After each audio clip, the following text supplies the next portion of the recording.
On what can one rely that has power to protect from all forms of suffering?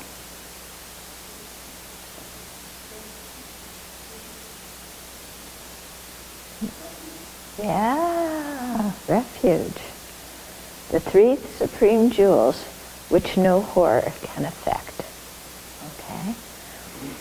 So on what can one rely that has power to protect from all forms of suffering? The three supreme jewels which no horror can affect. Okay? So it's really saying that the Buddha, Dharma, and Sangha, the three jewels, are the really reliable refuge that can protect us from all dukkha and all of our confusion. Mama Yeshe used to tell us that we're always taking refuge, whenever we're dissatisfied or unhappy or, bored or, angry. We always take refuge, but we usually take refuge in things outside of ourselves. Yeah, I feel lonely, so I take refuge in food. Yeah, or I feel bored, so I take refuge in the computer and surfing the computer. Or I'm angry, so I take refuge in a bottle of booze or a joint.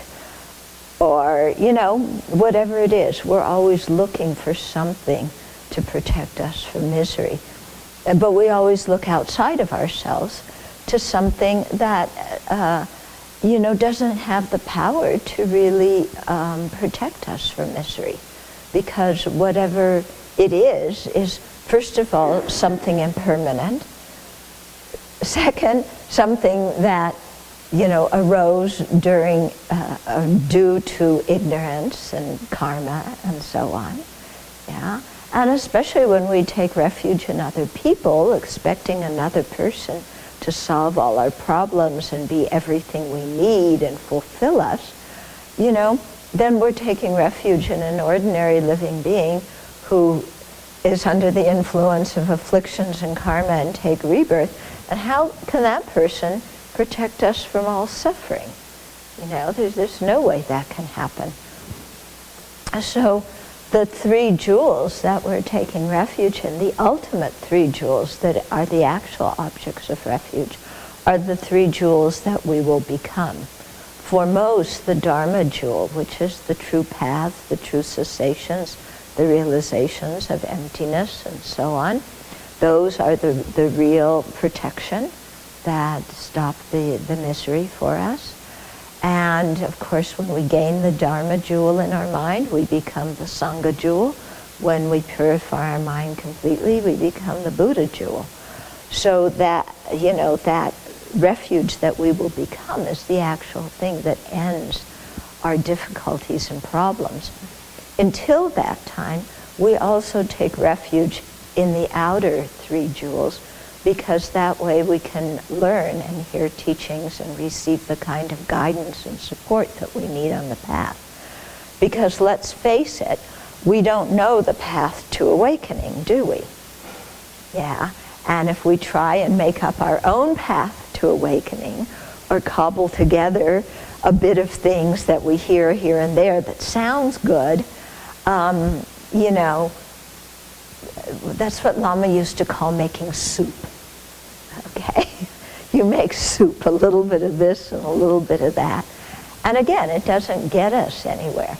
So we need to rely on a holy being who has had that experience, of the path, who has actualized the path, actualized the result of the cessation of all misery, and who can teach out of experience of their own, who can teach out of their own experience.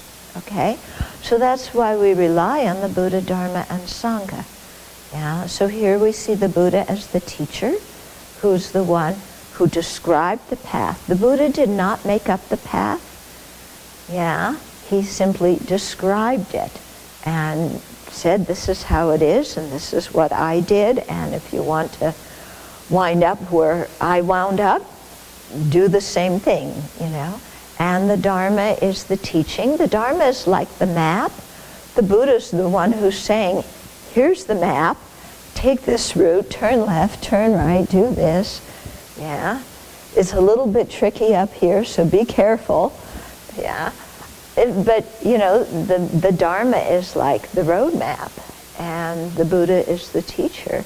And then the Sangha are all of the people traveling together with us, you know, who are really helping us on the path, who have been, you know, who are further along the path than we are, yeah, and who are saying, okay, I'm here, come on, just follow the road, turn right, turn left, you'll get here too, yeah. And so they support us on the path, and they act as a good role model for us too, yeah.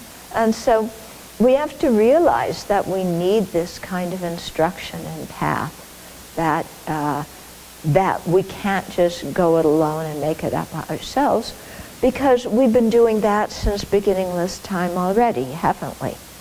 We've been born many, many, many times, and, you know, made up our own paths and taken refuge in all sorts of different things, either worldly things or, you know, this path, the other path, all different sorts of religions or whatever.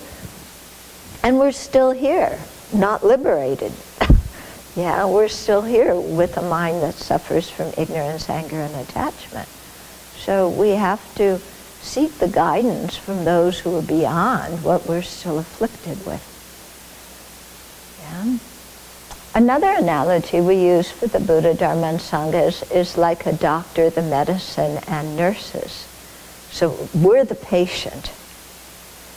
I remember at the end of one retreat, yeah, you remember that too. One of the people on a retreat said, the big thing that I really realized on this retreat was that I was the patient, you know? Because sometimes we think, well, all these other people, you know, don't have it together and they really need the Dharma, but I'm somehow a pretty together person.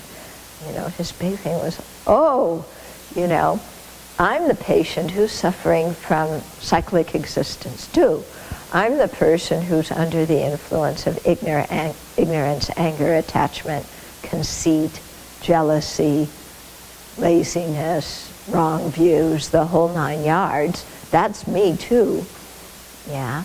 And so the Dharma is the, you know, we go to the doctor for help. The doctor is the Buddha. Yeah. The Buddha prescribes the medicine of the Dharma, which are all the meditations on the stages of the path to awakening. We have to take the medicine. We can't just leave it on our nightstand. We can't just carry the prescription around with us.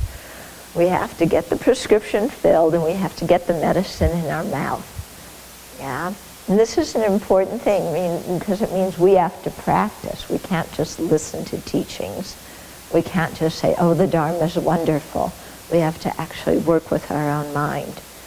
And then the Sangha are like the nurses, you know, and when we can't remember like which pills to take at what time, it's like, you know, I have a problem and I can't remember which meditation to do for this particular mental affliction, then the Sangha is the one that reminds us and helps us. Yeah, and encourages us and say, oh yeah, I did that too, and I took the wrong medicine. So what I learned is take this medicine instead, and you have to take it slowly. Don't drink the whole bottle all at once. You know, take a little bit at a time and let it work. And okay. So in that way, the Buddha, Dharma, and Sangha also help us along the path. So we take refuge in the Buddha, Dharma, and Sangha, not because the Buddha's going to swoop down and pick us up and take us to La-La Land, you know, but the chief way the Buddhas help us is by teaching the Dharma. And that is empowering us, because when we learn the teachings, then we have the ability to practice them and experience the result. So listening to the teachings, you know, it's the Buddha is empowering us to go ahead on the path. Yeah, but we have to be responsible and self-reliant and, take the medicine. And then, if we do, it works.